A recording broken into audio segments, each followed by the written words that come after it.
TV land. Hello, 30 subscribers on YouTube. Well, and all the residual people that will listen to this after. Right, exactly. Well, that's it. You know, well, as we always do, we do the video stream and then we take the audio and release it onto the podcast where we actually have a lot of subscribers. Yes. So thank you, everybody, for everybody who subscribes to the podcast. We really appreciate it. So welcome, everybody, to the Galaxy of Geeks podcast.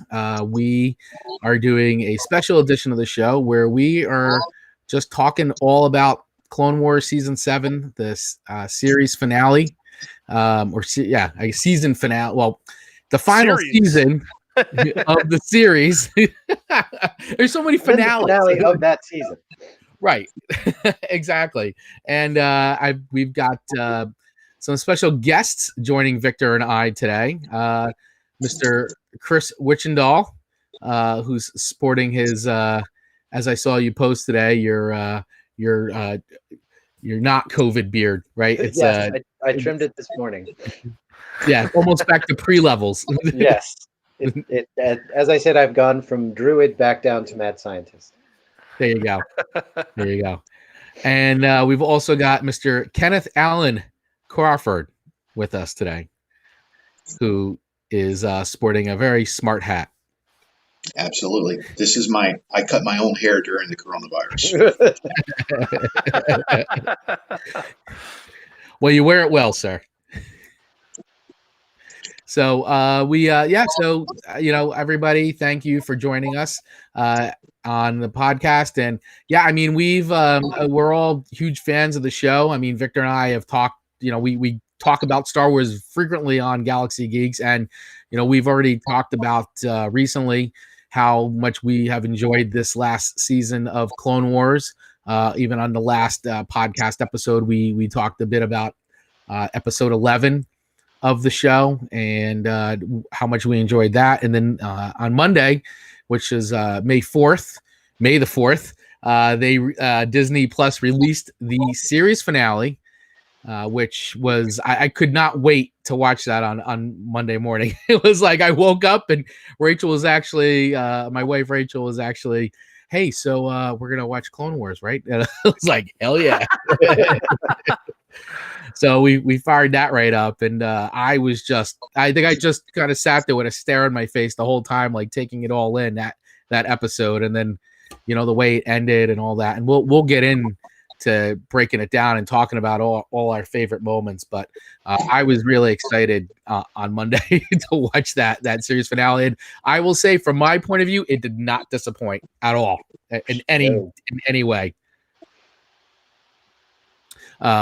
So I mean, what are you guys' thoughts? Just to go around quickly on the season. So we'll start with Chris. What was your overall reaction to not just that final episode, but let's just talking about the whole season? I thought the season kind of hammered home what they'd been, I think, slowly building over the course of the series, which was that you get none of in the actual prequel films, which is, it wasn't just, Palpatine has this plan to exterminate all the Jedi. It's he ruins them and utterly destroys them in terms of public opinion and just their entire way of life and their philosophy. He just wrecks it all and then kills him. And you really see that in this final season, which I thought was really cool. And I thought was you could only do it in a TV series, I guess, because it's such a subtle, slow burn for that to happen. Yeah, that's a great point. And I think that for me, like bringing in the characters, which weren't exactly my favorite characters of the season, but bringing in the sisters, I thought was interesting because it does talk about it. They were the sampling of the public opinion of the Jedi. Right. They were the average people that we never get to see in Star Wars. Right. Exactly. And then, of course, we found out the backstory and how, it's not just that they don't like the Jedi. They actually have a reason to not like the Jedi. Yeah. Yeah, So, there's sorry to cut you off there, Chris. I read an interview with Dave Filoni today, and he mentioned that that story arc was kind of to reintroduce Ahsoka and also kind of give you, as you guys are saying, a taste of the other side. He also hammers home the idea that throughout all of Star Wars, we've only seen a fraction of the Jedi. So he kind of alludes to the fact that there are others like Ahsoka that disappeared afterwards and went into hiding because they didn't want to be, they didn't want to be part of Order 66. And also there were some that decided that violence wasn't the way to cure everything. Going back to war wasn't the thing to do. So I thought those are interesting points that he pointed out. But go ahead. yeah, super interesting. I mean, and that was really, I think that does come out too when you watch the series. And I'm really excited to start actually watching it again to start picking up on some of these more finer points for sure, because there's a lot that they weaved into this. So Ken, what was your thoughts on the season of Clone Wars? My thoughts was it's 3 great stories, 3 great arches, and the final was a perfect closure to the entire series. I think it's the modern version of Shadows of the Empire. It's a great filler between 2 movies, and it just worked. It's a great story, and I want to learn more about Ahsoka. I'm passionate about this character, so I'm ready to see what lies for her in Mandalorian. Yes, I would love to see a series set right after this with her, just her wandering around trying to find a place for herself in the Empire. Absolutely. Well, in the Ahsoka book too is it does kind of take place like after this. So if you haven't read the Ahsoka book, it actually, and there's some things they did change in this season and these final episodes that are a little different than in the book, because she does reminisce about this in the book and how her and Rex and all that like escape. So there's a few, I mean, it's nothing crazy. It's just some subtle differences in the way they tell it in the book of post what happens and and what we just saw in Clone Wars. But if you want more Ahsoka adventures that basically happen pretty soon right after what we saw, the Ahsoka book is great. I highly recommend it. I'll check it out. I actually have it right here. Gonna give a little plug. It's disappearing. It's disappearing in the green screen. So real quickly, that's another thing that Filoni is asked in this interview that I read, and they asked him, how she kind of interacts with the Mandalorian and everything, and if he's going to direct several episodes of this coming season. And he points out that he's only directing 1 episode, and he's only been like in charge of writing 1 episode overall. The rest he's kind of consulted. So I'm assuming that's got to be the episode that has Ahsoka in it. I mean, I would probably bet money on that. It has to be the one, which right. And I'm just excited to see how she's gonna how she's gonna make her entrance. And what's gonna be cool about that too, not to go be talking about the Mandalorian versus Clone, but we're also gonna see a version of Ahsoka that we haven't. This is post Rebels, so this is even an older version of Ahsoka, who's gone through all the Star War that happened, because the Mandalorian takes place 5 years after Jedi. And I gotta assume we're not gonna do probably a big time jump from this season to next season of Mandalorian. At least I don't think we're gonna be dealing with a teenage Yoda, but who knows.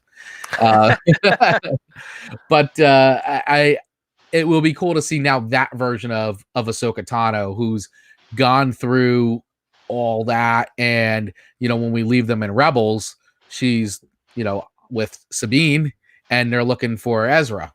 So it'll be cool to see grown through I that wonder if time. we'll see Sabine in the Mandalorian as well, especially since the Darksaber is going to be part of it. Well, That's something I've thought about. he addresses that as well. He says There you that go. Sabine will not be part of Mandalorian, and that although a lot of these characters will probably be seen again in the future, that there is no immediate vehicle for them. And they brought up, Sabine and the Darksaber, and he basically mentions that, we could see a different incarnation of her in the future, similar to what you're saying with Ahsoka. Yeah, and if they do this, the rumored, I don't know if it's rumor at this point still, or if it is actually confirmed. I don't think Disney's officially confirmed it yet, but the Rebels sequel series. He's saying it won't be a sequel. If these characters come back, it will not be a sequel. We will see these characters fill in the blanks in the future, much like we saw some of these characters fill in the blanks between the first and second prequel, and then from the prequels to A New Hope and Josh Parr's favorite movie, Rogue One. Shit, brain fart there for a second. So yeah, anyway, I'm veering everyone off course here. We were going to talk about Clone Wars. Yes, Well, you bring up some great points, but yeah, so bringing it back to Clone Wars, I think that for me, a lot of the episodes, while they are the 3 separate stories, it was, and I've talked about this, it was really cool seeing Bad Batch actually finished, because having seen that, the wireframe version of that, storyboard version, whatever you want to call it, before. In that in-between time, they released it as sort of like an extra bonus thing. So it was really neat to actually see that whole thing play out. I will say, before this season happened, my favorite, 2 of my favorite story arcs in Clone Wars were definitely the Yoda arc from season 6. I was so blown away by that. I just thought that was amazing. And obviously, I think everybody's favorite, at least I think so, I'm going to make a giant assumption here, is the whole Mortis story arc with the father and the daughter and the son, which I loved how they brought back in the final episode of Clone Wars. This Oh, he froze. the series. I'm frozen? Yeah, you froze for like 10 seconds there. Oh, yeah. Is it again? Still streaming. All right, looks like you're back, maybe. Ish. Yeah, it's still streaming. The joys of live streaming. Yes. So go ahead, keep going.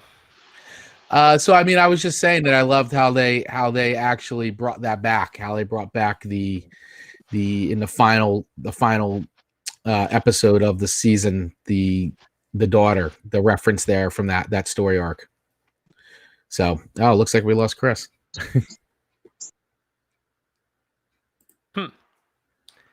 For me personally, from the previous stuff, you've always been a big fan of the Yoda stuff. I always liked the whole arc with Maul and his brother.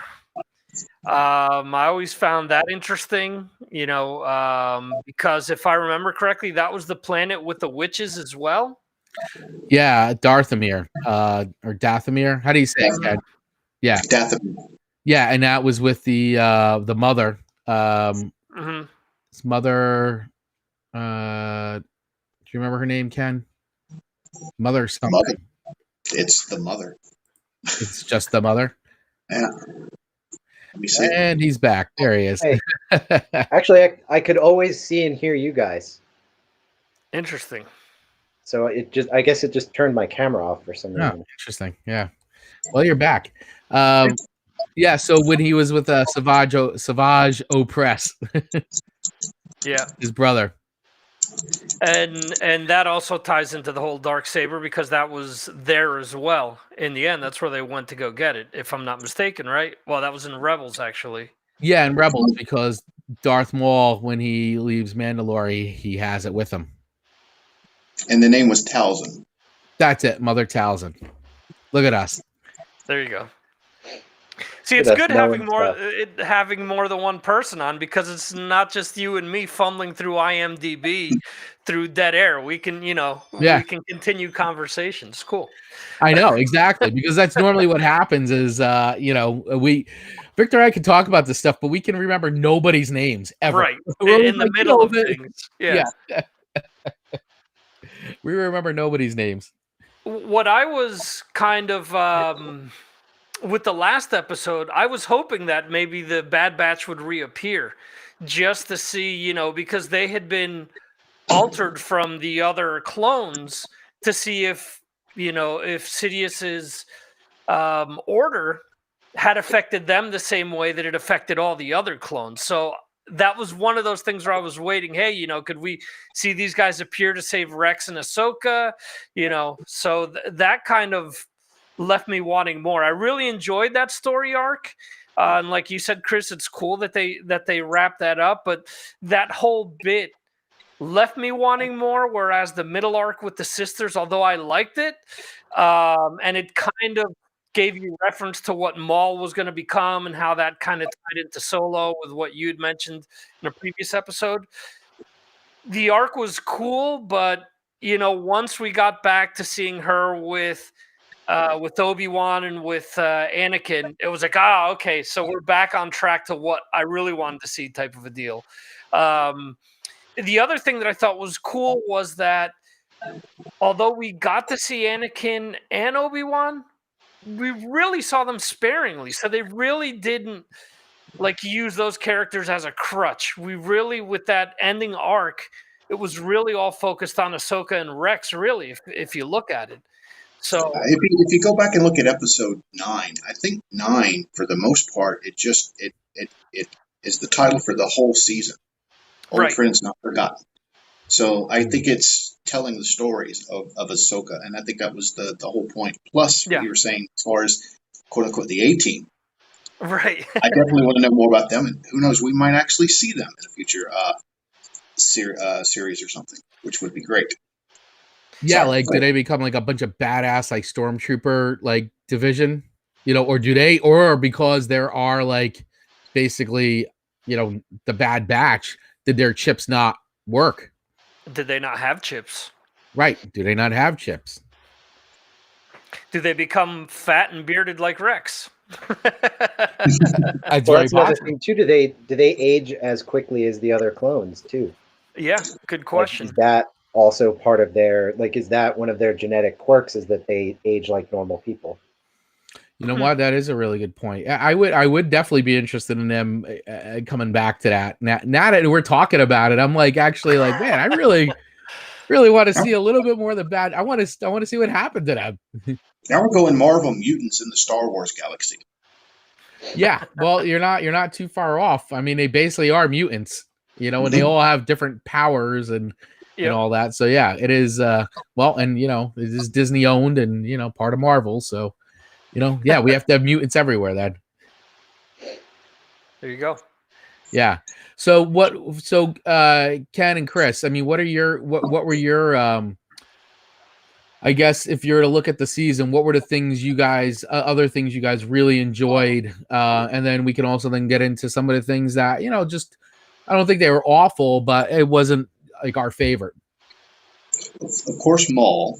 Anything with Maul, but I really liked that they brought in 1313. I think that was my favorite part, because it was a missed opportunity for the video game, and to have the middle arc set in 1313. That to me was what I liked the most about it, outside of closing a lot of the storylines. Right. What about you, Chris? I mean, I liked something that struck me about this season, and again, it builds on the other seasons, is how even well before the end of the Clone Wars and before Palpatine stands up in front of the Senate and is like, "Hey, it's an empire now," it was the Empire. Like Right. like you see over the course Yeah. of this show that the Republic just becomes the Empire in all Mhm. but name. So again, it's like just like when he kills all the Jedi, there's no big public outcry.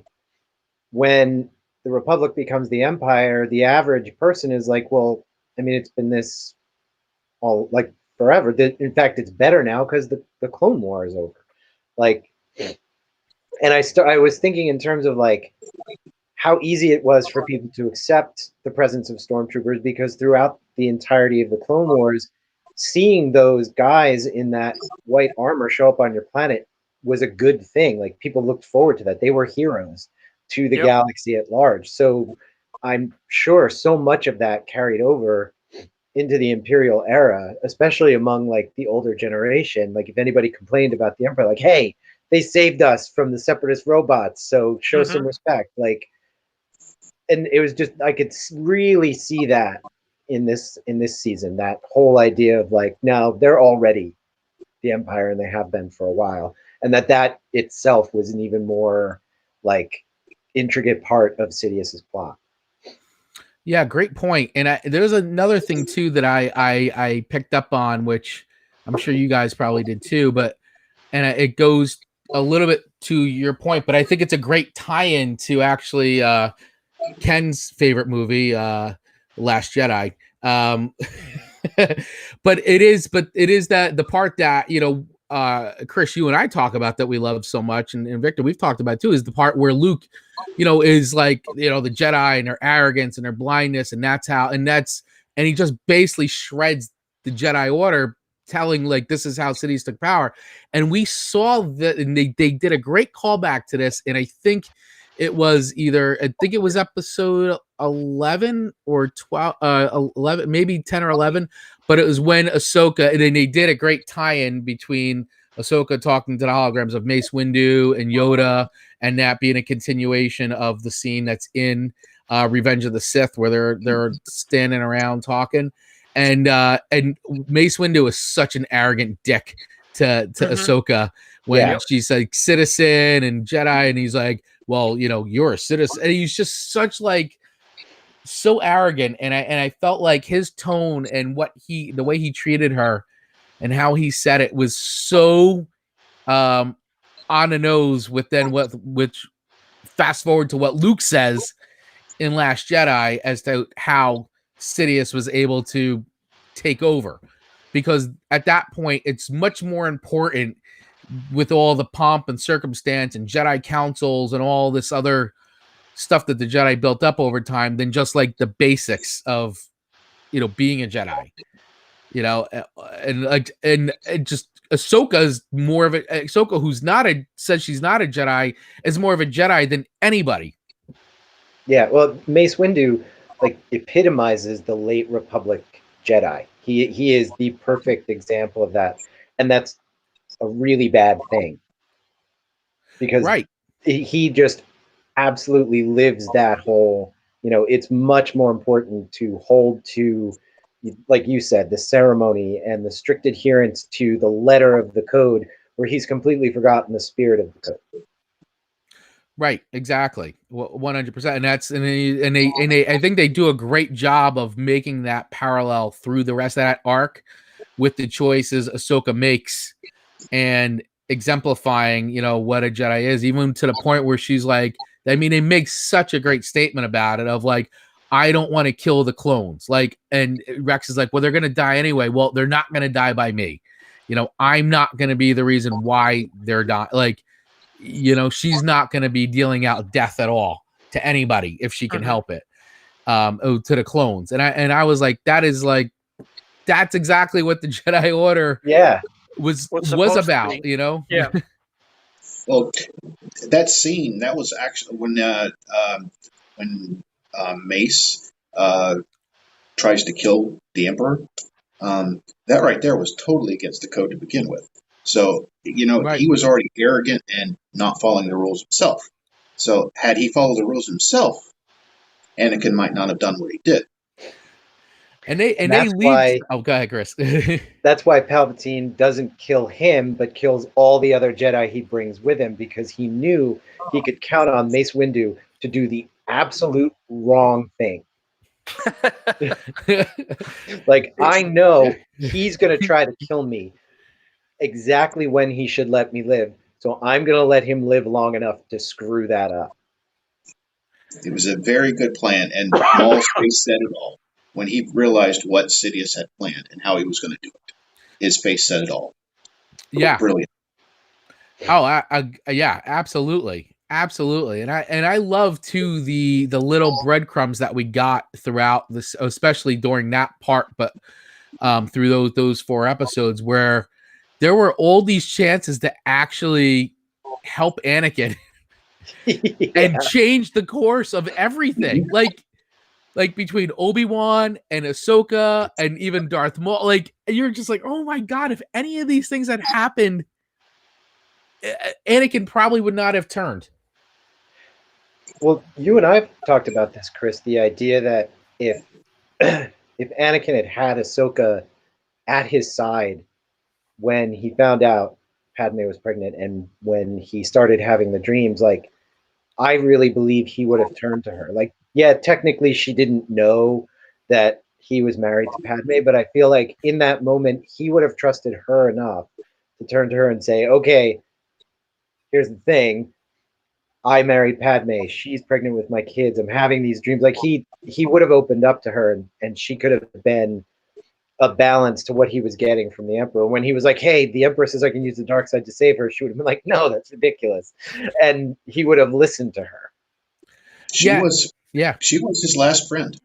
Mm-hmm. Yeah, and they make such a great point of that when she comes back and they have that reunion and he gives her the lights. I mean, he was like so excited to see her. Like, it was, you can see it, and and it's like so funny to be talking about this because it's not even like, we're talking about cartoons here, computer generated characters, but this is just a credit to the writing, the voice acting, and the skill of these animators to be able to convey that emotion. Like, you get that, you sense it, you see it, you hear it.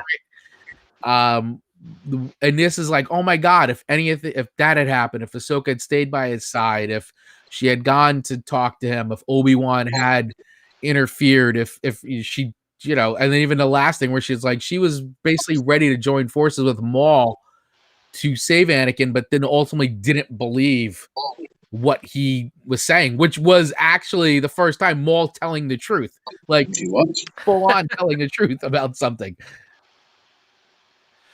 Yeah, and it was funny for me watching that with the reunion between Anakin and Ahsoka. I was like, wow, maybe things are going to be different this time around. And I was like, wait a second. No, they're not. They're just filling in some blanks here. He's turning anyway. This is an alternate universe.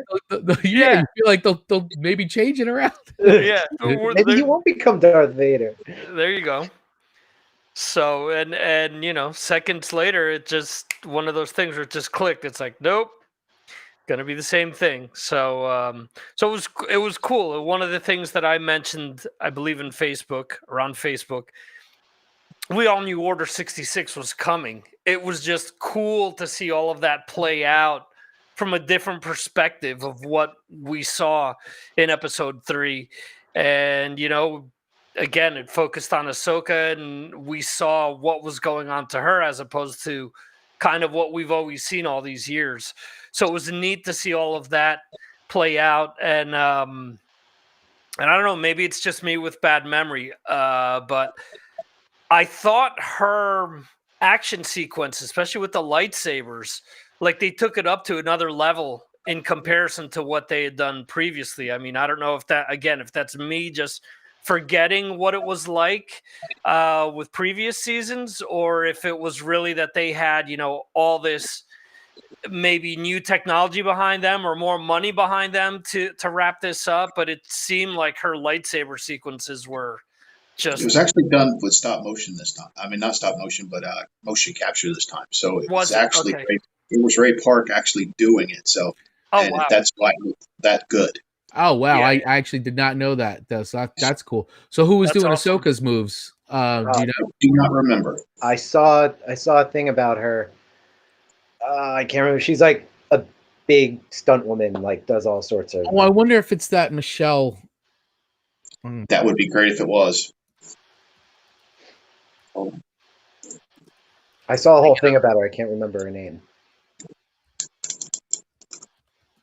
I am looking it up to the Google machine. Well, there was the one stunt woman that was injured during Rise of Skywalker. Is that who you guys are alluding to?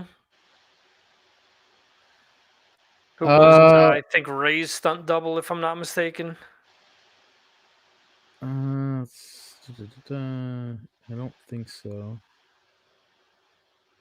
Oh, it's Lauren Mary Kim.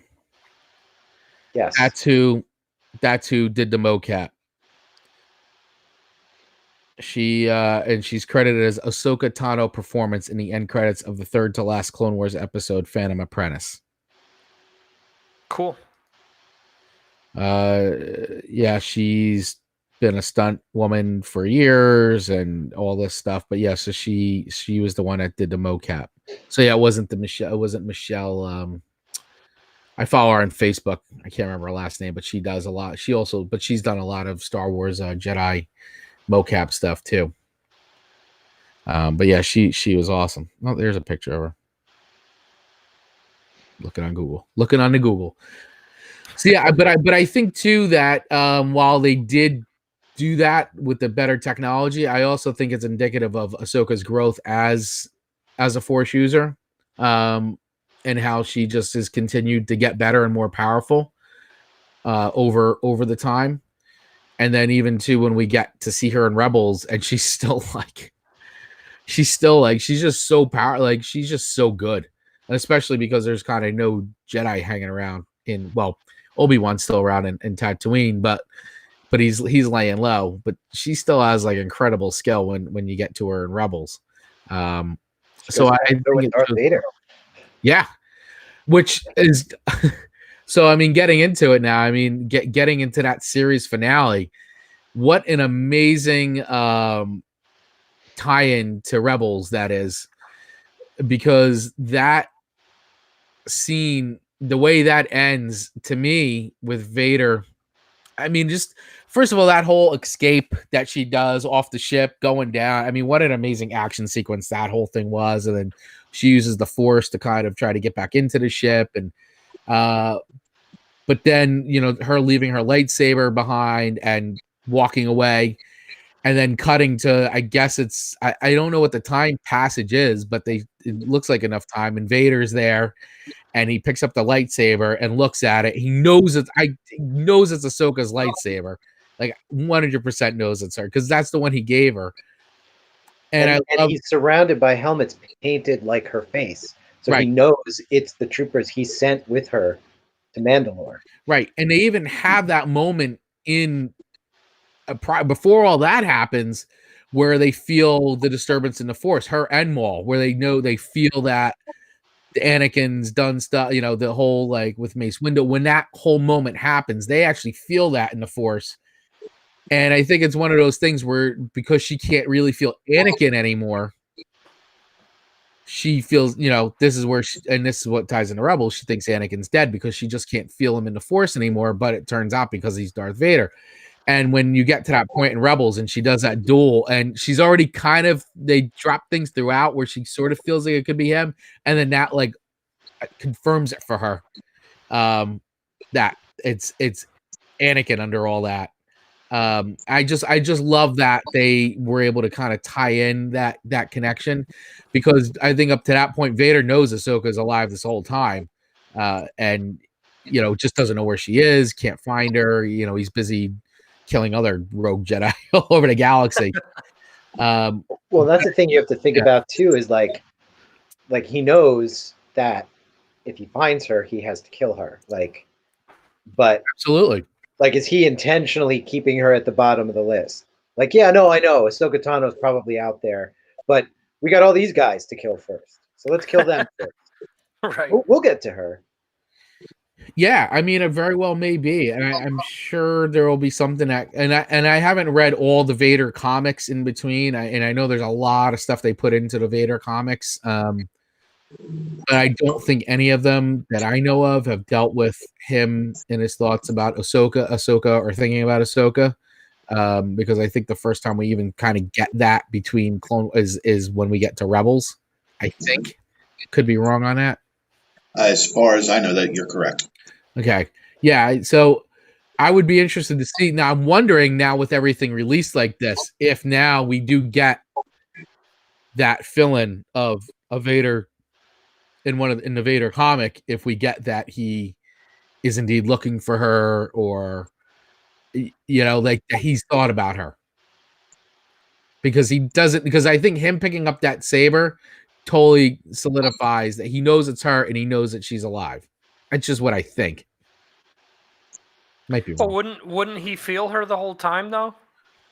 I think he would feel her, considering, well, he did train her, so I guess it's also like, he's Vader if she moves far enough away, but if she's not using the Force, which in the Ahsoka book, she is basically not, she's fearing for her life. Like she flees to like the way outer rim, like most everybody flees, but she tries to get as far away from the Empire as possible because she doesn't want to be detected.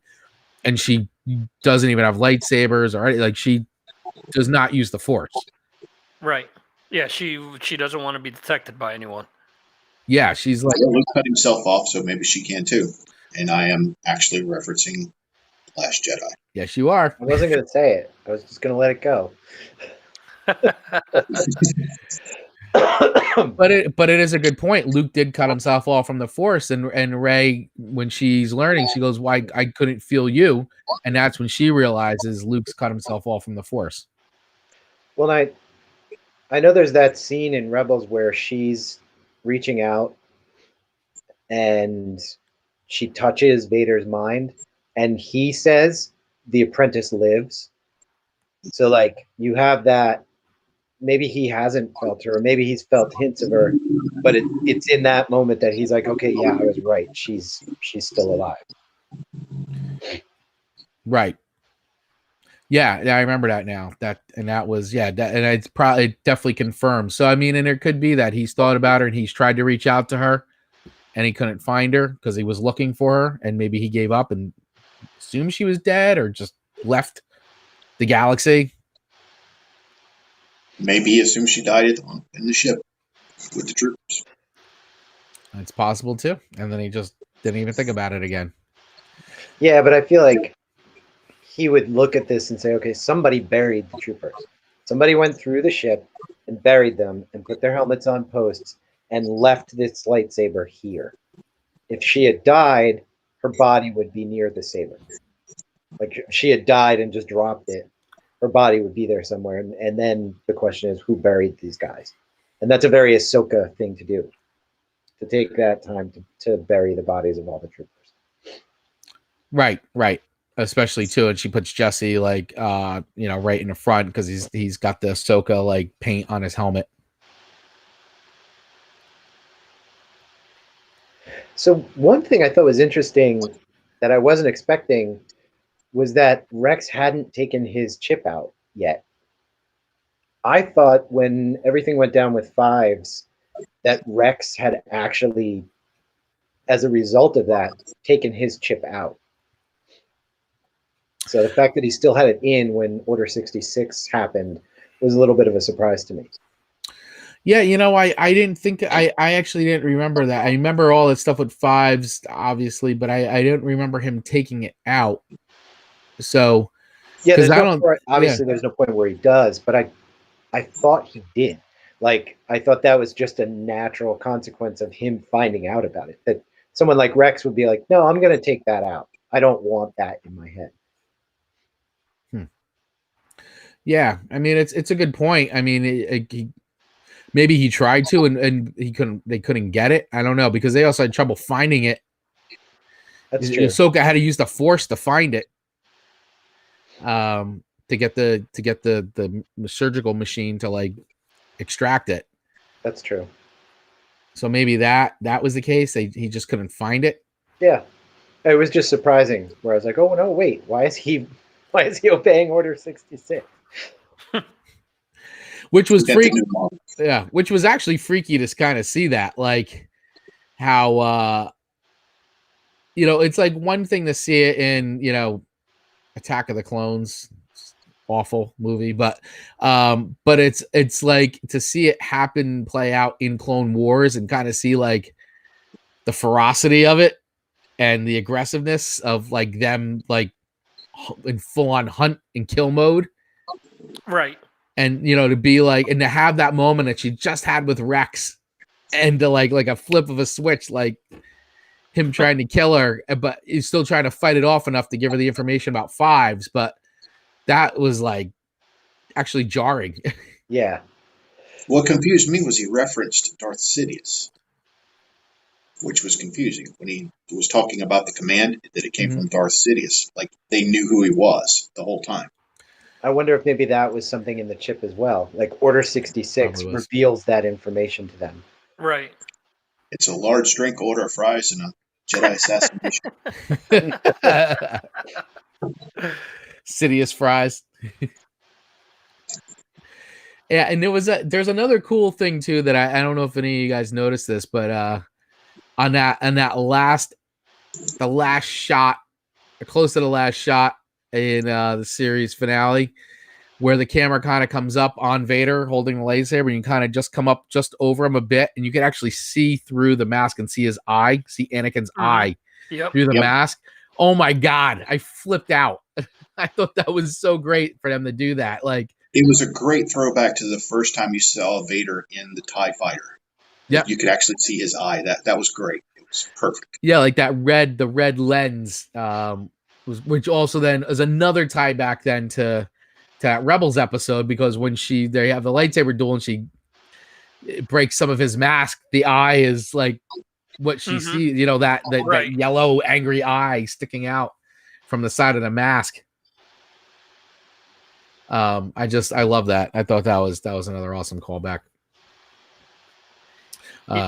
Yeah, that scene from Rebels definitely came to mind when I saw that. It was exactly what you guys just said, when she actually busts his mask there, and you could see that part of his of his face. Yeah, which is also kind of shocking, because you never saw Vader kind of take a beating like that up to that point. Ahsoka pretty much almost killed him. But in that fight, again, is that him not wanting to take her out? Is that him saying, I'm just going to defend myself and not do, not treat her like the other Jedi, pretty much, because maybe he still sees her, he still has that connection with her. And, it's a strange dynamic, because, if you look back to when we originally were introduced to Vader, it was almost as if he had amnesia and didn't remember anyone. And then as everything goes by, well, we find out he remembers his son. Actually, I'm being kind of stupid here, because he didn't know he had twins. He didn't know that they were born. He just knew that that Padme had died, I guess. So all right. So I don't know. It's just kind of a weird dynamic there, where, when they do meet up in Rebels, does he remember her? Does he not remember her? Was he, being easy with her, and that's why, she almost defeats him, basically? And I think there's all these things that we're talking about. There's a lot of symbolism there, and what I think that Filoni has done great is leave this open for a lot of stuff in the future. We've talked about it a million times, Chris. There's still that gap between there's a lot of gaps, Jedi and Force Awakens, and Mandalorian is kind of filling some of that in, but that's one character amongst a plethora of characters that are out there. So I mean, how does that saber thing tie in? as Ken mentioned before, do we get something focused on Ahsoka, and we kind of have a thing where Vader's trying to find her, and that's why in Rebels she's like touch and go. She appears, she disappears. She's there, she's back. She fears for herself, or she fears for her life, and realizes that if she's around for too long, they're gonna catch up to her and take down what that group of individuals were trying to do. So there's still the majesty of what they've done is, although they've tied up Clone Wars, they've tied up Order 66 and this stuff, they've opened up a bunch of other things with more questions for us. So there's still more things for us to kind of think, what's next? What let's salivate and think, what did this happen to her? Did this happen to Vader? There's still a lot of things to fill in. Well, there was the Morai at the end of the episode. Yeah, exactly. The Hogwarts space owl. Right. So there's a whole sequence that I'm assuming she went to Hogwarts. So I'm looking forward to this. But no, they did leave it open, because of that. So there's something going on there. So she's at least reported back, hey, there's this dude in this black armor. He's after your ass. Run. Right. Maybe she goes and hides in the world between worlds. There you go. Which I still am like, it's a concept that they introduced in Rebels that they got to be bringing that back at some point. That is one of your main things that I know. I bring it up all the time. I was convinced we were going to get the world between worlds in Rise of Skywalker. I think the problem with that concept, though, is that it's a well that if you go back to it too many times, you break your fictional universe. No, I know. You start, time travel, multiverse, and once you pop the cork, you can't get that genie back in the bottle. Right. So, and the more times they use it, the less cohesive their universe is going to be. Yeah. Yeah. I just, I talked for, I'm like, they're definitely doing the world between worlds and Rise of Skywalker, and that's how the Emperor comes back. I had a whole web of theories of that's how the Emperor comes back. Nope, stupid me. He's just a clone. A whole I would love to see them use that to do like an animated Infinities thing or something. Do one where like Anakin turns to Darth Vader, but he doesn't get all jacked up on Mustafar. What is that like? Or he doesn't turn. Like, do you do stories like that, and use the like what if the world between worlds as like a framing device? That could be funny to do. I mean, I know they're doing it with the Marvel stuff. They're going to be doing the what if, the Marvel series on at some point. I think they're animated. I think they're animated, right? Yeah, they are animated. So it could be kind of funny to do.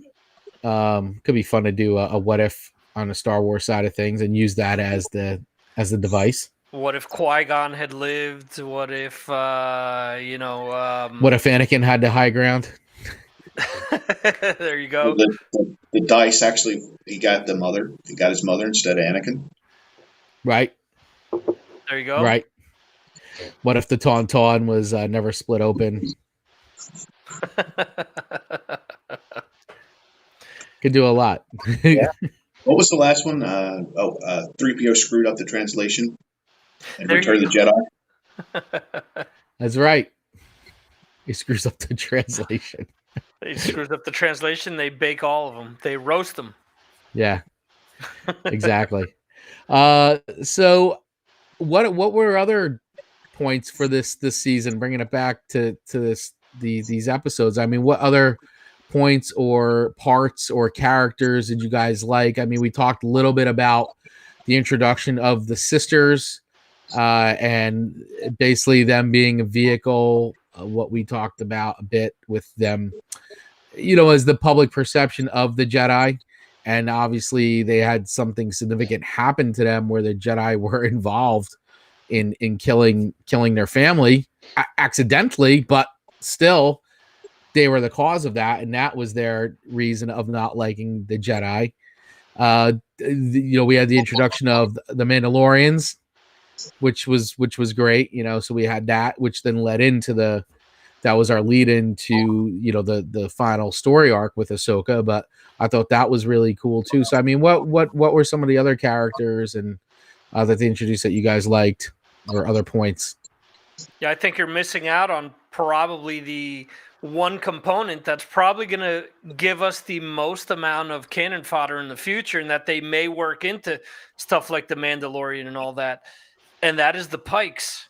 Because, you know, there have always been crime syndicates, and, you know, can they weave the Pikes into trying to go after Baby Yoda?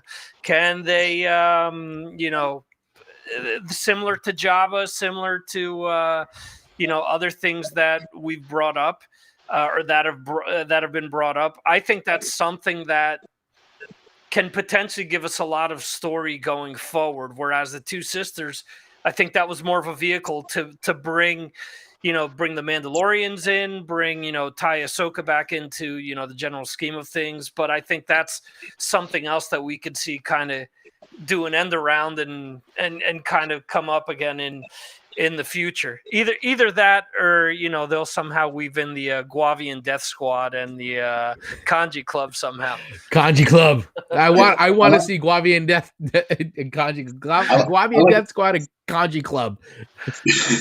I like the fact that they brought in the Crimson Dawn and Prince Arthur, and also Dryden Voss. Right, so that's it. Try to see where, like, in the dude from the end of Solo, Paul Bettany. Jarvis. They brought Jarvis in. Yeah, that's who it is. Jarvis. There you go. So it's so great. So I'm glad you brought that up, Ken. So is that Zizor? Is that him? Is it him, or is it another dude from? If it's not him, it's exactly like him. Because that then would confirm, it would actually then make, or at least that character canon, not the entire Shadows of the Empire. But do we have confirmation on that? Is that he was already confirmed in a previous episode of Clone Wars? Right. Zizor? Yes, I believe so. Because there was a whole scene with Maul. Right, but I didn't think it was actually Prince Zizor was in that scene. I thought it was. Okay, but I could be wrong. We have to get There's an vote for that. We'd have to get a ruling on that. But yeah, I like that too. I thought that was a great little nod and tie-in to all those characters, especially a Dryden Voss one. We just couldn't remember. We just said Paul Bettany. Yeah, but that gives validity to what they did in Solo as well. Whereas a lot of people, you know, flat out discounted that story or that movie. It kind of shows you that they have a vested interest in still keeping that as part of, you know, their storytelling. So I thought that was cool to tie that in. Was anybody upset that we didn't see Cad Bane come back? Because I was hoping we would get a Cad Bane appearance in this season. Anyone? Cad Bane and who's the other guy that's continuously in Rebels? The guy that Hondo Tanaka. Yeah, Hondo. I would have rather seen Hondo show up, although it would have been the least appropriate point for Hondo to show back up. The only place I could have seen Hondo being was when they go to get the spice, or if they were on the Pike planet, like he's doing business with the Pikes, right? And also Cad Bane being there, like, you know, he's working with the Pikes on a bounty or something, like, or he's in one of those jail cells as they're like running around. There you go. But like, you can't put Hondo in an episode and not have him take over. Right. and then fail miserably. Yeah. And convince, you know, the impressionable young person to help him out. My friend. You know, it turns all You're of a sudden. friends with Ahsoka. I'm friends with Ahsoka. It's so great. Can you imagine either one of those two brought to the Mandalorian? Cad Bane or Hondo? Cad Bane, I'd be really surprised if Hondo was still alive as of the Mandalorian. Yeah, but Cad Bane, it would be interesting. I mean, Cad Bane is a great bounty hunter.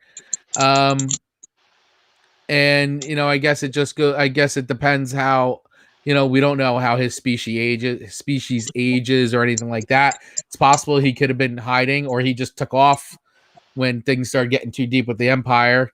Maybe Boba Fett scared him off, But I would be cool, considering we deal with so many bounty hunters in that show.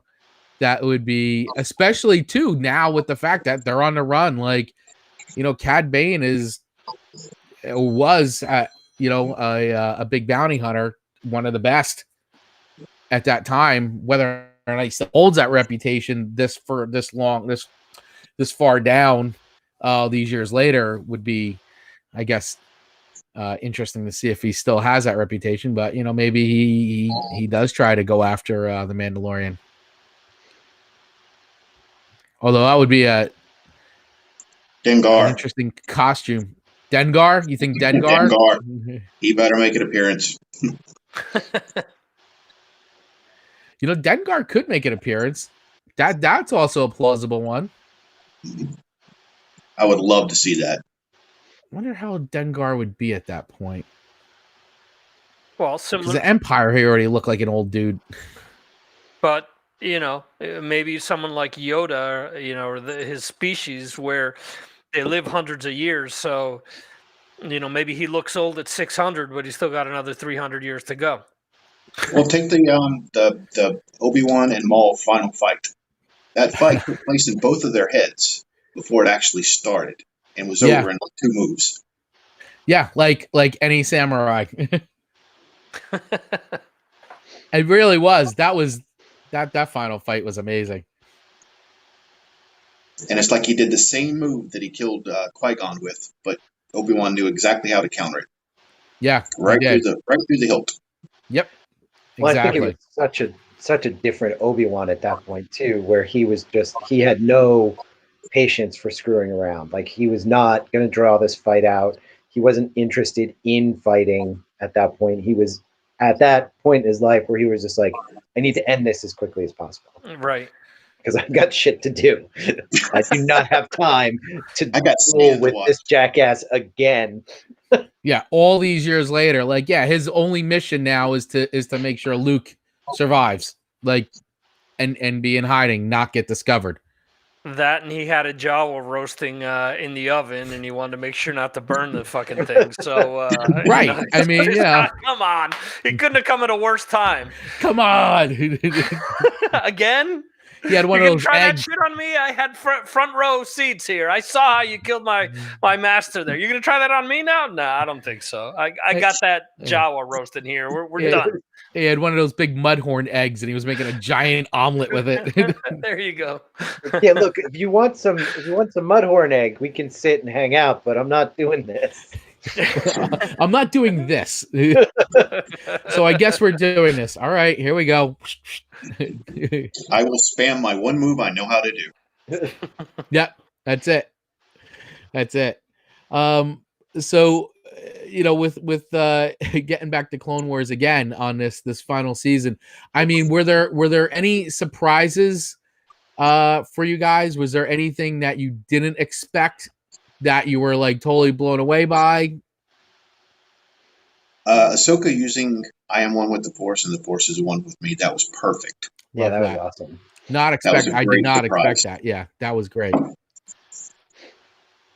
And gives you a little bit of a hint that there's more to that.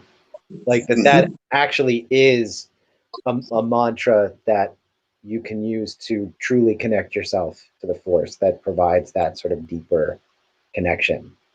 Now, did they redo Anakin's line when he said, "What have I done?" Because it sounded a lot more passionate and a lot more, "Oh crap, what have I done?" instead of, in Revenge of the Sith. Was that redone?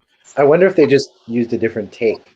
They may have. Because it was still very clearly it felt different. I mean, it felt like, it had feeling compared to just that cardboard.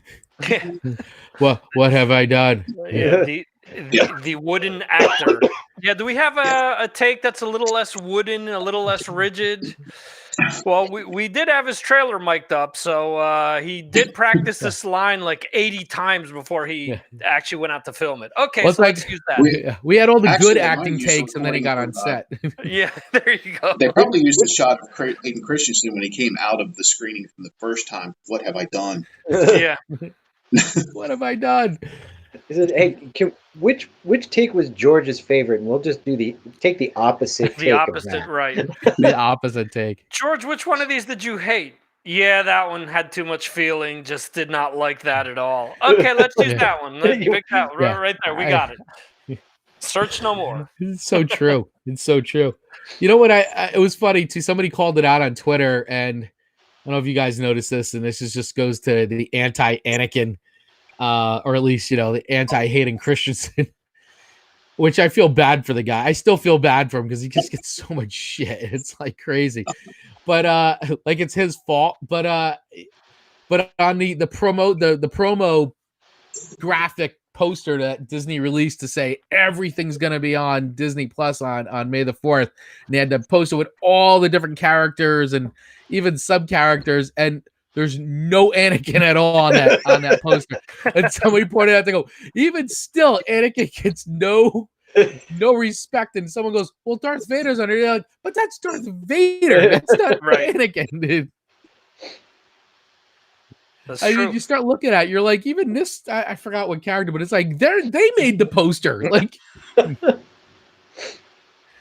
not Anakin. It's like, Wait a second. yeah, R5 is there. What's R5 doing there and Anakin isn't, Yeah, and One of those Anakin. things, yeah. Yeah, why is it Ugnaught from Cloud City on the poster, but Anakin's not on there?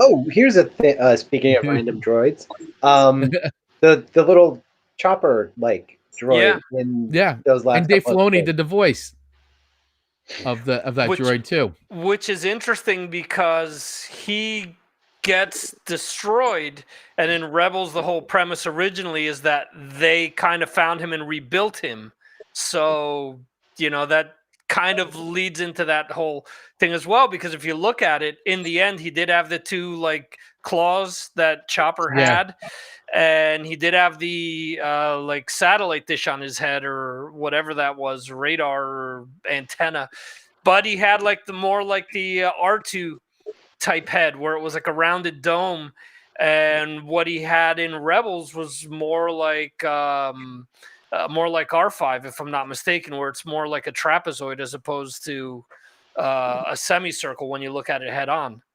So that's a good point. I mean, could that plausibly be Chopper, because he was very similar? and Dave Filoni does the voice of both. Yeah. Another Dave Plausible. Filoni special. Plausible. Deemed plausible. I still think, and this was another thing that they asked in the interview that I mentioned before. They asked him what his next move was, if it was live action or if it was animation, and he said he couldn't really disclose anything. But I mean, I have to feel, or I have to think that, and this is something that Chris and me have talked about several times. We finally saw that Taika Waititi is confirmed as directing something in the future in the live action sphere of Star Wars. I have to think that Filoni is gonna be involved somewhere down the road as well. I mean, with everything that people have been bitching about, with some of the movies and whatnot, I think that what he's done from an animated side of things, doing the best that he could with the cards that he was dealt, with what kind of Lucas left in his lap per se, and what he's done with the Mandalorian, I think you have to look at it in the sense that they're gonna have to give him another, a vehicle like a movie, or I'm not saying a trilogy, but at least give him a movie to do. Just to see what he can do if he's working with his own characters from that side of things. Obviously, with Rebels, he pretty much, outside of Ahsoka and Hondo, well, even Ahsoka and Hondo were his. I mean, it isn't like Lucas invented those. So, I mean, those are, if you really look at it, that was, for the most part, a conglomeration of all of his characters that he invented. So, I mean, personally, I think we would be in good hands if they were to allow him to do what he's done previously, with the movie. If they could put him in like Kevin Feige role, that would be perfect. Just going to say that, and they've been talking about bringing Kevin Feige into Star Wars to oversee it the way he did the MCU, and it's like they already have a Kevin Feige for Star Wars in Dave Filoni, in the sense that like he has the passion for Star Wars that Kevin Feige has for the Marvel universe. Yeah. Absolutely. And I feel like bringing Feige over to serve that role would not only do a disservice to Star Wars, it would do a disservice to Marvel as well. Right. And I feel like you keep him there, that's where his passion is, and you elevate Dave Filoni to that role for Star Wars, because he is very clearly that person for Star Wars.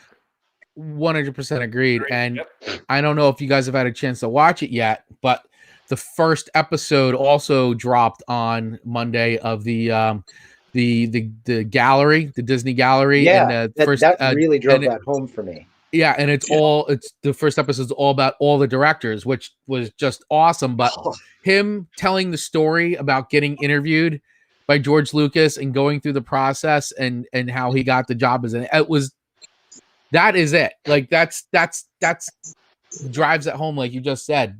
This is why this guy needs to be in charge or overseeing things, and Favreau, who's done so much and been involved with Marvel, and him being involved too, is another guy that like is such a big fan and gets it and understands like the sensibility of Star Wars. So I think that you're finally getting guys who aren't afraid to work in the Star Wars universe, that get it and can kind of be like, well, we're doing it this way, and look at the results.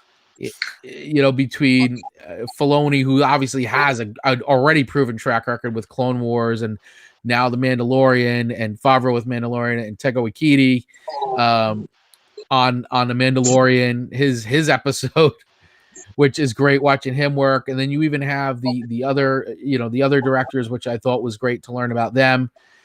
And I'm like, man, I would actually love to see all these people make a leap to make a film. Like, I'd love to see all their films and what they would do. Who would have thought that some of them wanted to work with Star Wars in the Star Wars universe too? Because I mean, we're talking about directors that have really kind of honed their craft in completely different, elements. Nothing near sci-fi, so outside of Taika Waititi. So I mean, it's so cool to see people that again are fans and want to work with the subject matter and not the pitfalls that we've seen other directors come into the MCU or to DC and whatnot, where they want to, place their stamp on things, regardless what the original, story matters about. It was so cool that we're investigating new characters while still keeping a foot in the past and keeping a foot within the Star Wars universe and making it all cohesive and work, as opposed to, bringing in a, for the lack of a better example, is Zack Snyder, and just all of a sudden just like flipping this on its side and making it not fit with everything else that's going on. Last Jedi. Like I love seeing like even Deborah Chow, who was on, she directed the third episode, and I loved hearing her talk and how she's big into action, and and that third episode is like, so there's a lot of action. It's great, and she's done a lot of TV, but she's got like that. Didn't she do the seventh episode too? I think I think you're right. I think she did. I think they let me double check. I think they all did multiple episodes, except for I think Ron Howard's daughter's the only one that did one. Bryce Dallas and she got the worst one. Yeah, she got the hardest one to do. The hardest. She did, one? And I got the hardest one. Okay, but that was one of the best episodes of the season. No, it was the best, one of the best episodes, but it was the hardest one to shoot. They all wanted to. They said, and you know what? And I will say, upon the second viewing, because we rewatched The Mandalorian for this weekend, I just did. It was originally my least favorite episode, and after rewatching it, and that was before I watched the director's thing, I actually really, really enjoyed it the second time around. Like, really enjoyed it, and I was have like, to man, rewatch it then. I sort of, I wouldn't say I shit on that episode because I I was did. just stacking. You shit on the episode, Yeah. but it just when I put it up against the other episodes, it's so clearly like so different, and I think I was just so excited to get through the series, and now going back through it, I'm like, man, that really is a standout episode to me now. I have to see it again because when I've only seen it once, I'll admit, and to me it was like, okay, this is a throwback to an A-Team episode back in the 80s. I'm waiting for him to instruct them on to how to construct a wall out of toilet paper so that the stormtroopers can crash through it and be confused as to thinking that it's a real wall and all this stuff. But I'll go back and see it again. I think you should. I think you should give it a second viewing. And actually, too, what I think helps is watching them like back to back and how they roll into each other really well. It like the flow is so good. Yeah, that episode is just so. It's such a classic Western trope. Like, yes, you're doing The Mandalorian is such a Western themed show, and that episode is just a classic Western. And also some classic samurai themes as well. So, what about the technology that they are using to make these shots instead of using like the green screen, like the past? They're actually having the screen filled up with the background. That to me was just amazing. Yeah, that was really cool. And that actually looks a lot like some of the old school, like film techniques on the big sound stages where they would paint the background. It's just a lot better looking now than it was back then. But it's that same like forced perspective, like technology, that but just done better now. In some of the green screen shots, you could see that the coloring was off on the hair because if it was dark hair or shiny, you could make out the lights. But this was perfect. I mean, even the lighting on the characters was perfect. I mean, the detail was just awesome. Oh, it was very good.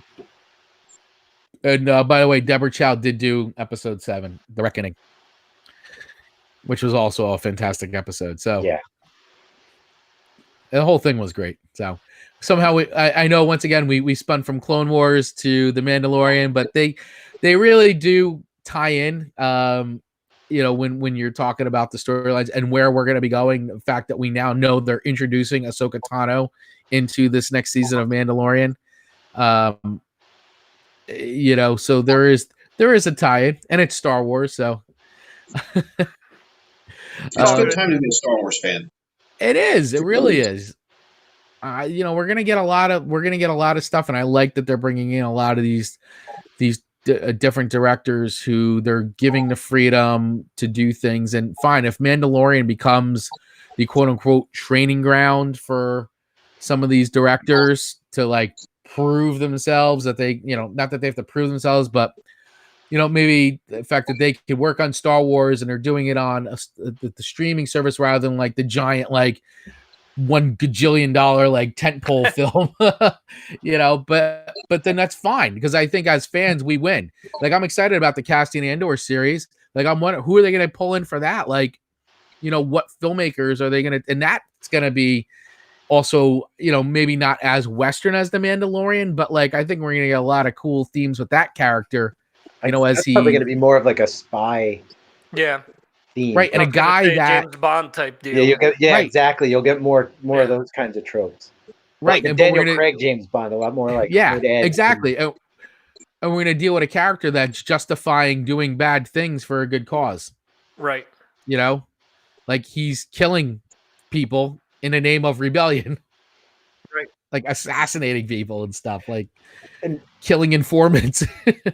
One thing I would love to see, and it's touched on a bit in The Mandalorian with Werner Herzog's character, where he says, look at how things are now that the New Republic is in charge. Do things seem very peaceful to you? Like suggesting that things are chaotic and disordered and like it's been 5 years and they still haven't gotten a handle on things. And like it ties back to the fact that the Republic itself really wasn't that great. Like, it was kind of falling apart already, even before Sidious started his thing. Like, the idea that the sort of loose confederation of systems and wasn't actually working. You couldn't. It was just too unwieldy, and that, like, trying to bring that back has probably formed its own undoing.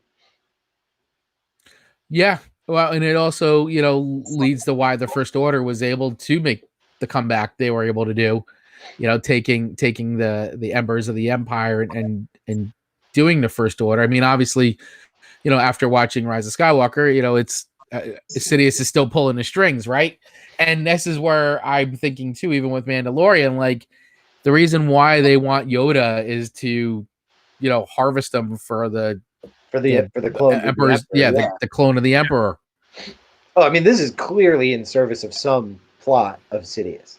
Has to, I mean, has to be. Moff Gideon is clearly working in Sidious's interests. Like, he's one of the Moffs that has the inside scoop on Palpatine's post-mortem plans, and he's carrying them out. He's not just a warlord. He's not acting on his own in his own interests. He is absolutely serving a larger plan. So what would happen if the baby Yoda we all we're all love in the next trilogy actually becomes the villain? And is the new Darth that we have to deal with that we saw grow up? Interesting point. Nobody would see that coming. Yeah, I didn't even think about it like that until you just said that. I'm an evil son of a bitch. Especially if he doesn't. I mean, growing up as the ward of a bounty hunter is going to expose him to some pretty, like, rough and tumble sort of stuff and some morally gray areas, and that's not always a good place for a Force user to grow up. Mm-hmm. Although at the same time, he's being raised by someone who has a very strict code of honor, so you don't know. Right. But he does bend it. And what was the situation before that? I mean, he is 50 years old. So, you know, who are those guys that were holding him, like, and protecting him? Like, where was he even before all this? Like, well, those were cloners, correct? Were they cloners? Well, the people that were looking for him were cloners.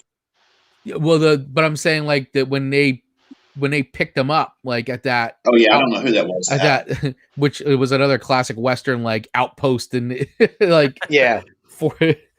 You know, but where he finds him, and for the first time in that, like, who are those people and where was he? Yeah, and what were they doing then for 50 years? Yeah. They reminded me a lot of some of the guys that were on Jabba's barge. You know, some of the, like, guards that he had. Right. Yeah. They did look like some of those guys. So it's kind of like that, or maybe even like a cross between, like, a Bosk or even a Hondo type character, you know?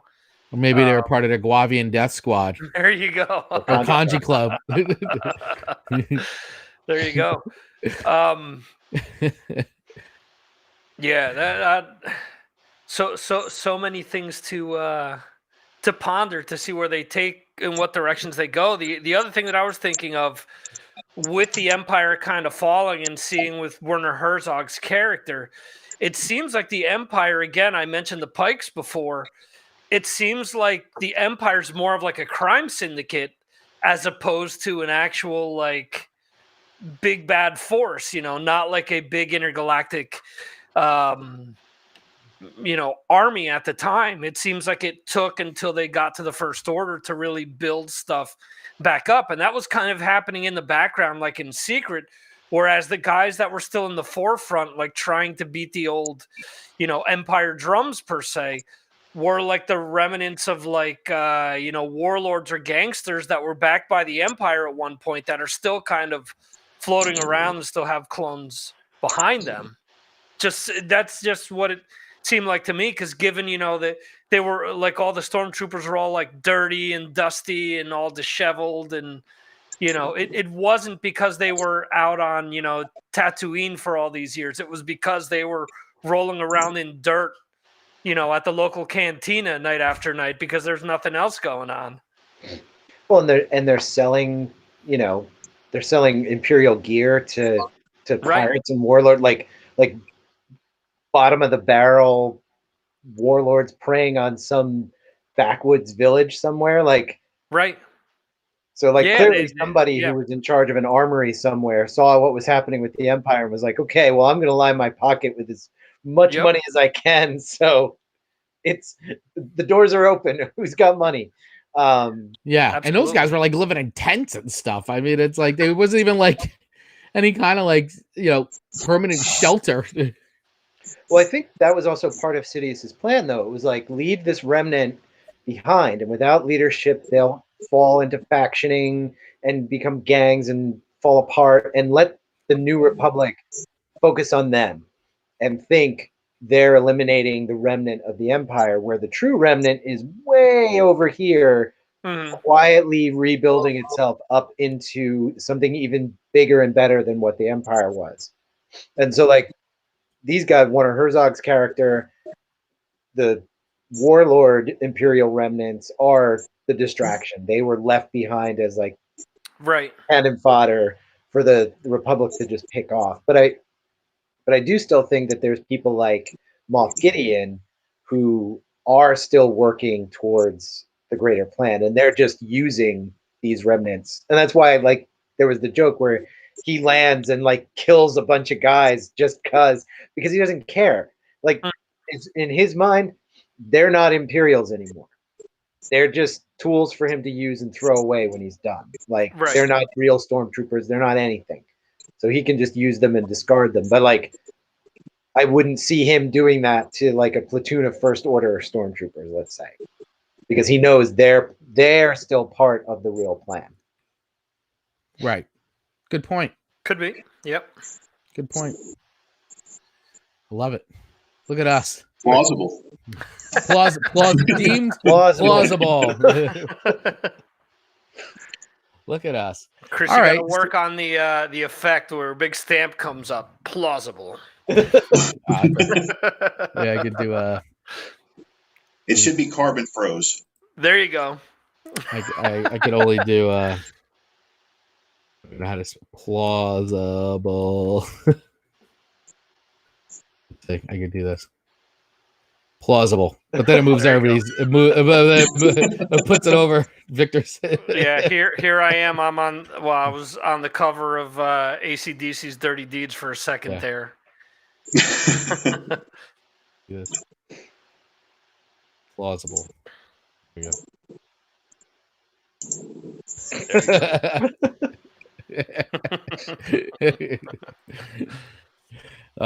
So fun.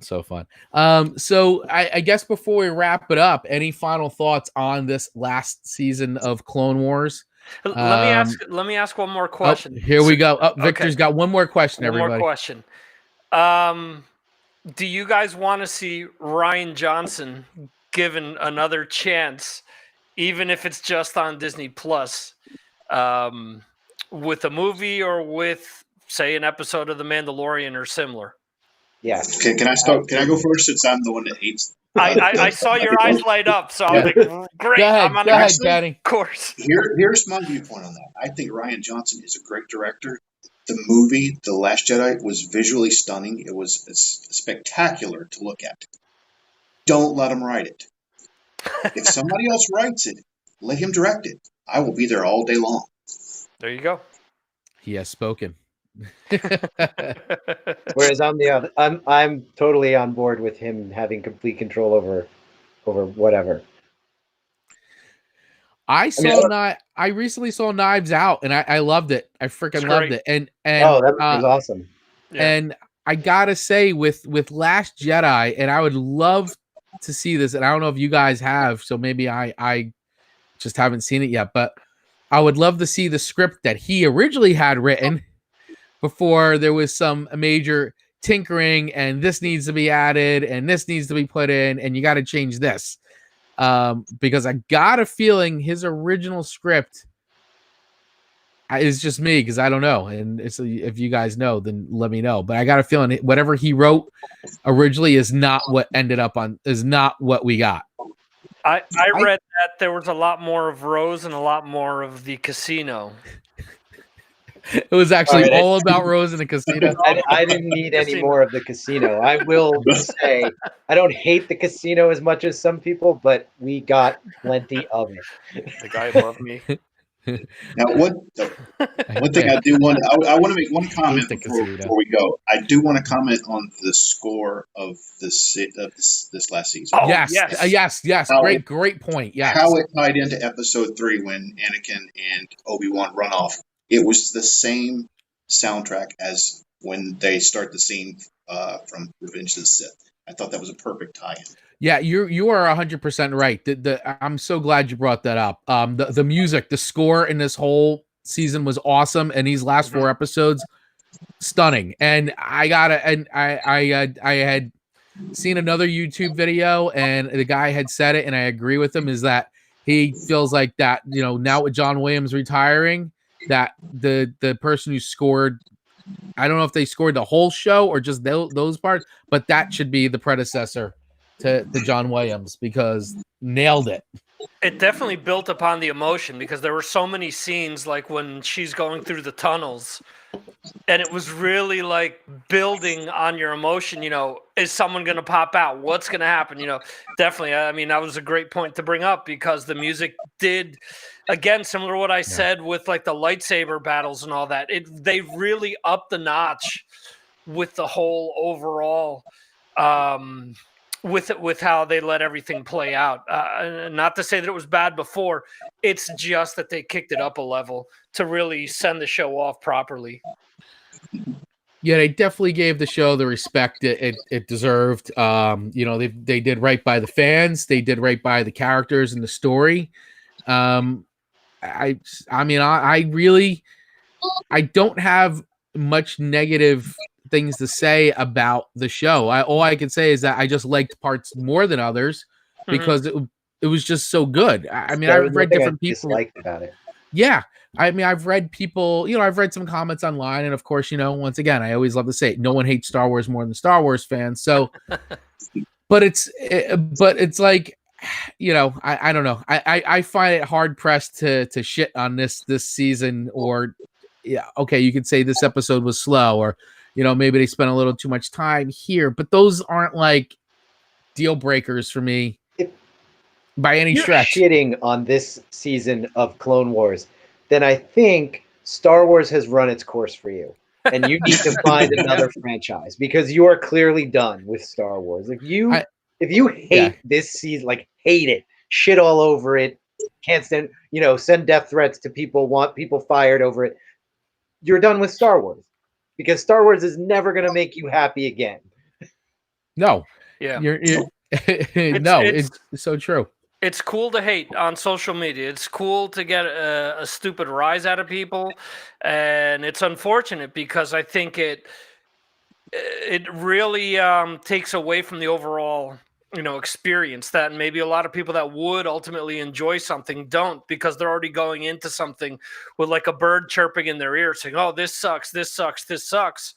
So they believe it sucks right off the bat, and maybe don't give it the attention that they should give it, Yeah, I agree. There's nothing to really hate about this. Were there ups and downs? Were there things better than others? Yeah, I don't think there's anyone that can be anything. Yeah, exactly. So, but like, to like just flat out hate it, and it's like, okay, well, yeah, nothing's gonna please you. Just go and watch the original trilogy over and over and over and over again, because that is what you want. Right, exactly. Right, and it's fine, and you've got those movies, and so go and do that, and leave the rest of us alone. Leave us alone. Yeah, leave us all alone. Because I liked it. I liked it a lot, and it made me feel the way Rise of Skywalker felt, the way the Mandalorian felt. It felt Star Wars. I was fun. I was invested. Like I cared. Like that's what Star Wars, it was still magic. It was still magic watching it and watching everything happen. And I'm a huge Ahsoka fan, so it's that's a character that remember seeing the very first the Clone Wars movie and being like, this character's god awful, to like The My new Jar God. Jar. Yeah, I mean, I'm like, Jesus, this is just as bad, if not worse. And then just totally being like, oh my God, like, yeah, she grew and just became one of my favorites.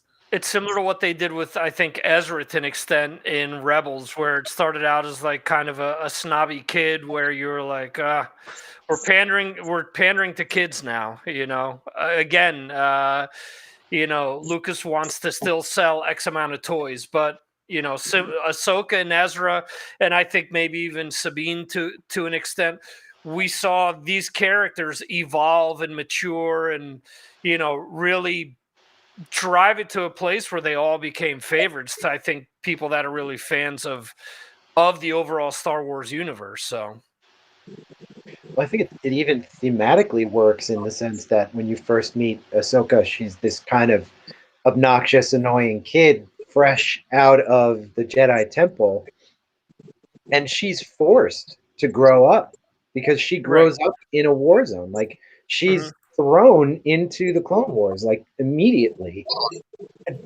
and like, Yeah, she has to grow up. She has to mature because there's no other way to survive it. And so I think, like, even thematically, the fact that she starts out as this character where you're like, oh, she's so annoying and she's just this kid, she has to become more than that or she would have died.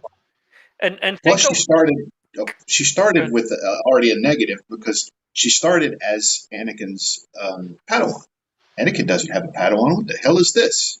You broke Star Wars. So she already started with a disadvantage. And for her to be in this position now, that's a testament to the character. Yeah.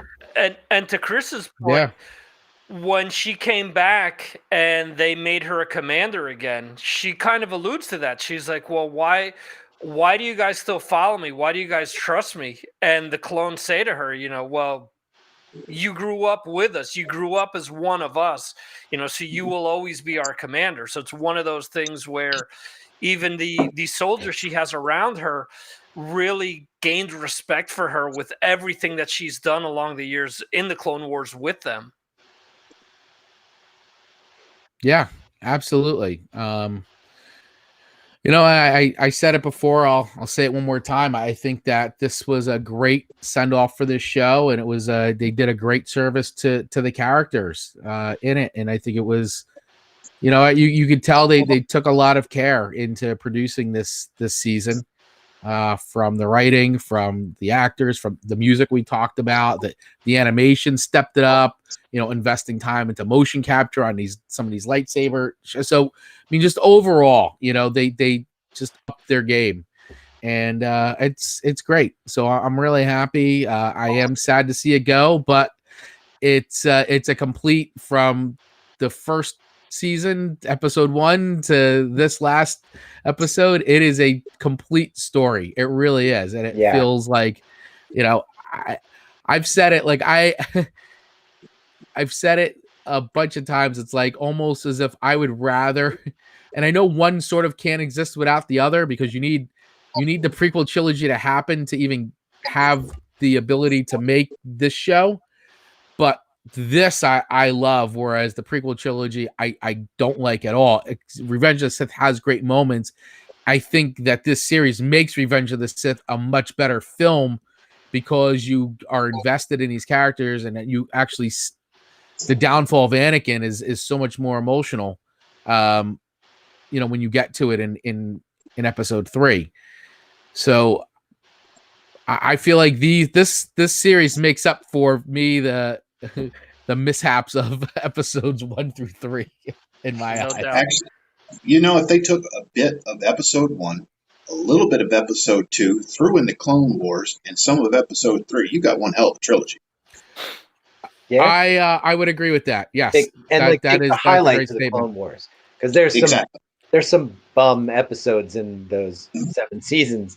Like, take the highlights, the really important, like, narratively important episodes of Clone Wars, and edit them in with the best parts of the 3 movies in the prequel trilogy, and that's your story. Yeah. There's the challenge. How long is it going to be before we see this cut? Interesting. Somebody's probably working on it. Someone's working on it right now. Here's another thing: do they polish up or season 6? Because there are some episodes there that weren't fully animated. Do they now go back and give them the same? I don't think so. You don't think so? I don't think so. I think they're going to leave it as is. I think they're moving on and they're going to start creating new stuff. And I think they put the period on this show. I mean, if anything, maybe it would just be I don't know. I just can't see them investing any more time and money into this. I think they're done. They left on a high note and they're just going to leave it as is. I don't think they're going to have George Lucas-itis and go back and tinker with it over and over and over again. and make special editions. Yeah, I think they're going to move on at this point. Well, it did take them 8 years to wrap it up. It did. And but you know what? It shows. So, I mean, obviously there was a lot of in between of transactions and working on these films, but I'm glad I am really happy that they gave this to us and finished it up, because this is definitely one of those things where I know a lot of people are campaigning to finish it up. I don't think anybody really thought it was going to happen, and then they dropped the trailer last year, and kind of a surprise. Yeah, I like Disney's doing it right by everybody, and I'm glad they did it. So, and it's high quality stuff in my eyes. I think we all agree on that. Yep. Agreed. So now we'll see what's next. I guess Mandalorian season 2, right? Well, got to finish the documentary first. Right. So documentary. So episode 2 comes out tomorrow. I think they're releasing on Fridays, just like Mandalorian. And also Mandalorian 2, did they wrap up filming that or no? I don't know. Okay. I thought it was finished. Yeah. I thought it was finished. I hope so, because otherwise we're going to be waiting a long time. Well, they just announced today that the UK is setting up guidelines for resuming filming on series and movies and stuff. So as long as the different film houses abide by the rules that they're going to set into place, they're going to allow them to continue to film. What they're speculating is either we're going to see a shitload of CGI in the background to fill in like characters and stuff like that, because what will probably get cut out are actors that are, in the background of a lot of scenes. Because if you're only going to be allotted X amount of people on a scene at the same time, you're going to have to balance that between what's on the screen with what's behind the scenes. So we'll see how it plays out. Hopefully Mandalorian doesn't get delayed all that much, and hopefully we'll see it before the end of the year like what was originally scheduled. I thought it was done already. I thought Mandalorian had wrapped for all this. That's what I had thought, but it could be. And we were just talking about if they do any reshoots or anything like that while they're editing, will they have the ability to do that? Or will they just work with the footage that they have? All right, they got to work with what they have and not bother with that. I hope that they were able to get everything in the can, and that they're just now working on their post stuff, and we'll get it. Yeah, according to Tech Radar, which is the first thing that comes up, and Collider actually has it, and so does the grand well of information Wikipedia. It says that Mandalorian season 2 has finished filming. So there you go. All right.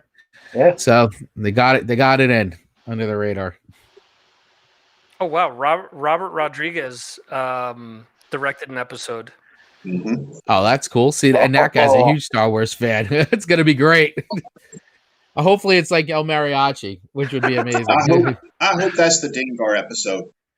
It could be the Dengar episode. If anybody's gonna bring Dengar into the story, it might be Robert Rodriguez. See, I'm all over this. I'm subscribed right now. He's in. You're in. Locked in. Well, I guess that wraps it up for our Clone Wars Season 7 breakdown. I think we've said all there needs to be said about it, at least for now, and until more. we come up with something else. Yes, and more. We had Mandalorian Season 2, Mandalorian Season 1, our last Rebels, Last Jedi talks. We talked about Last Jedi, right? Everything. We talked about Star Wars. Money's worth. Yeah. We did talk about Star Wars. Yeah. Lots of Star Wars. So, all All right. Well, I want to thank everybody for watching the live stream tonight, and Thank our obviously we'll be guests. able to. Yes, I'm getting there. Okay, sorry. Thanking the audience first, then I was going to thank our guests. Okay, my bad. I'll remember that. Remember that.